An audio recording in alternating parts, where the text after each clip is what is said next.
Nahuli na ang isa sa mga pinaniniwalaang miyembro ng Abu Sayyaf na nakatakas sa engkwentro sa Bohol nung nakaraang buwan.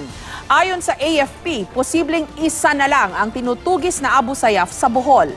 May report si Chino Gaston.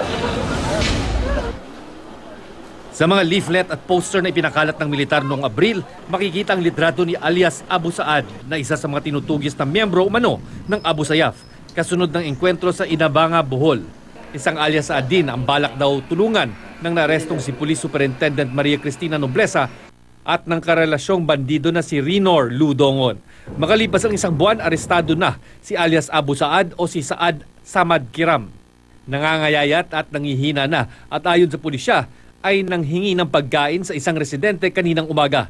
Pinakain naman daw ng residente si Saad pero itinimbre rin sa otoridad. Hindi na raw ito nakapalag ng arestuhin ng mga militar at kapulisan. I was surprised.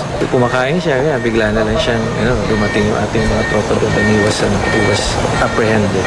Nakuhanan daw ng mga baril at cellphone si Saad na sumailalim na sa interrogation sa Camp Bernido sa Tagbilaran City bago inilipat sa Camp Francisco Dagohoy. To ascertain his identity kasi that is very important sa pag-file ng kaso. Ayon sa AFP, mula sa tatlo ay posibleng isa na lang ang natitirang Abu Sayyaf na tinutugi sa Bohol. Ang paniniwala natin na isa doon ay maaring pumanaw na dahil sa overexposure sa elements. Siguro with the help again of our communities, we'll be able to get them. Chino Gaston, GMA News.